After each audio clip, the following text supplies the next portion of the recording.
Hello, my name is Margaret, and today I'll be talking to you about post-workout nutrition for optimal recovery. After today's lesson, I hope that you'll be able to evaluate the relevance of sports dietitians for a range of athletes, specify how nutrition and hydration can aid in the post-workout recovery, be able to plan and implement post-workout nutrition and hydration, and also identify resources for further information on sports nutrition. So the job I found is a dream job for me. It's the Director of Sports Nutrition at the University of Oregon. Here you can see some of the qualifications and responsibilities for the position. As you might expect, a bachelor's degree in dietetics is required with a master's preferred, and the candidate must possess a strong background in sports nutrition. I actually thought that there would be more qualifications listed, but I would imagine by this point in the job search, the candidates probably have pretty strong credentials.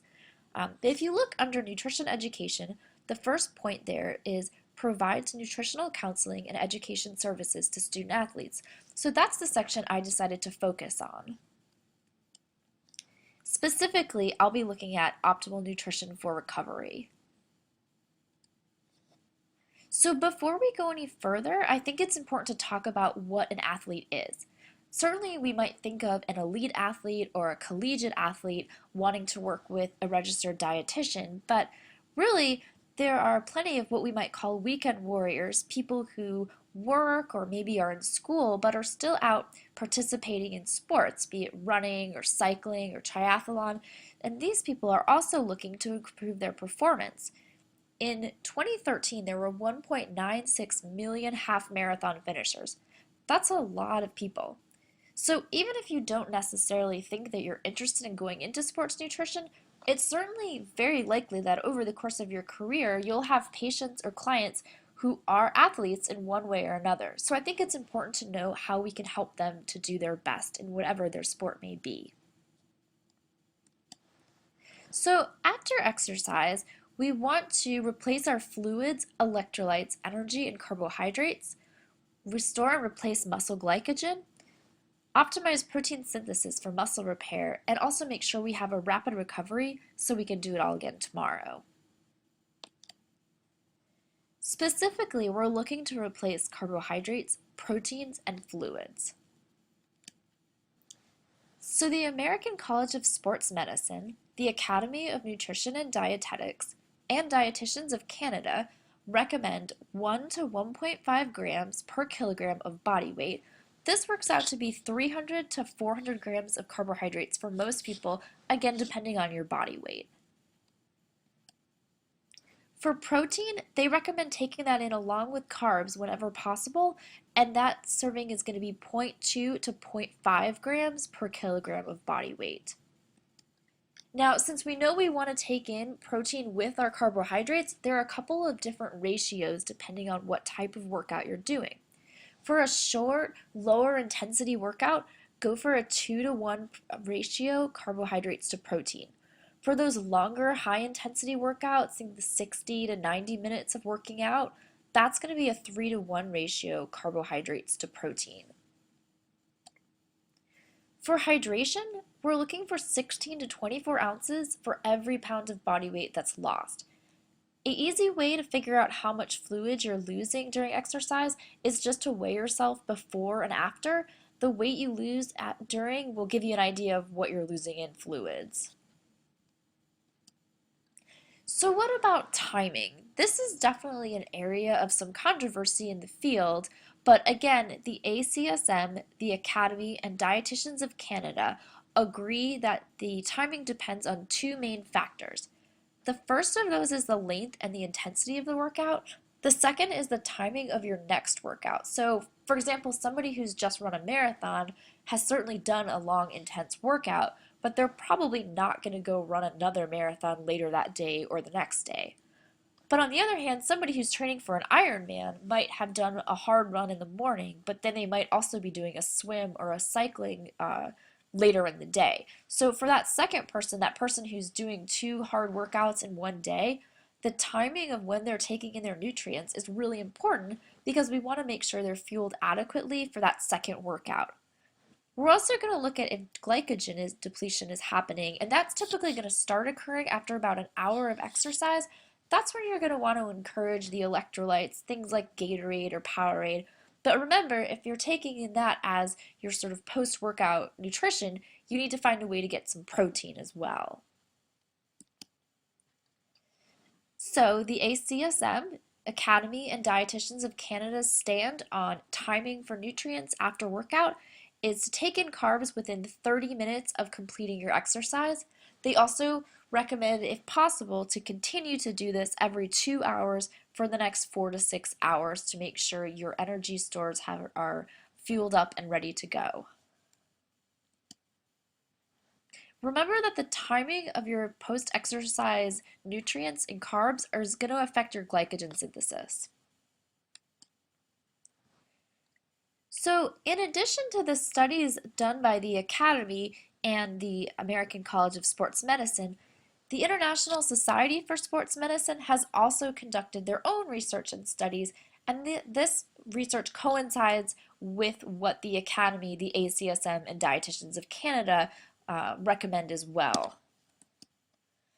So the ISSN also recommends that 1.5 grams of carbs per kilogram of body weight. Also, like the previous group, they recommend taking this in during that 30-minute window after exercise. You're going to see a greater muscle glycogen resynthesis than somebody who's waiting a few hours until after they've exercised to eat.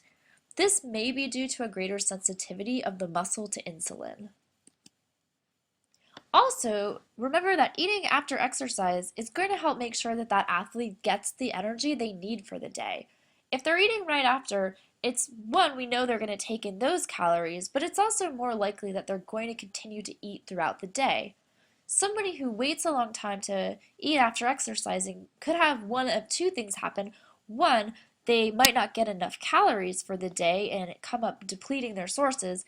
On the other hand, they might wait so long that then they're starving and they overeat and end up taking in more than they've burned off. So here are some post-workout food ideas, and I use the term food instead of snack or meal because how much the athlete is taking in is really going to depend on what they've done that day. If they've done a long workout or a shorter workout, and then also just what they can handle from a GI perspective. So here are some thoughts. You could do graham crackers with peanut butter, a nutrition bar like a Cliff Bar or a Power Bar, whole wheat pancakes with almond butter. You could add some fruit to that as well. Something like cereal with milk or a sandwich with peanut butter and jelly could be another option. And then if you have somebody who can't take in solid food, that's okay. Fluids are fine too. You could do chocolate milk, which has a great carbs to protein ratio and is delicious. Or you could do something like a smoothie with fruit and yogurt. Now, I recently ran the Richmond Marathon last weekend, in fact, and as you can see from this very unflattering photo, it was a really hard race, and so afterwards I needed to make sure that I refueled properly. So I'm going to go ahead and share my favorite smoothie recipe with you guys. It's very simple. It's just 1 cup of non-fat Greek yogurt, half a cup of low-fat chocolate milk, 1 cup of mixed frozen berries, and then I like to throw in a little dash of nutmeg for flavor and also the anti-inflammatory properties. So just put all of that in a blender and then drink up. So there are a number of additional resources for RDs who are interested in that sports nutrition side of the field. One would be to do a specialized internships. There are a number of schools that offer a sports nutrition based internship. The University of Florida is one example. The other would be to get some certain credentials, and kind of the gold standard in the industry is the certification as a specialist in sports dietetics, the CSSD certification. And that has two basic requirements. The first is documented practice, and the second is that you have to pass an exam, which I've heard is really hard. You could also take a look at SCAN on the Academy's website. It's a dietetic practice group, so it has its own little section on their website. And it has all kinds of interesting information on there. Everything from what you might see in a job request or job posting to skills you need to have to current research and articles that are coming out, and also things like helpful tips for nutrition for athletes. So it's a great resource for us, and you can check it out at www.scandpg.com. There is also a focus under the standards of practice and standards of professional performance.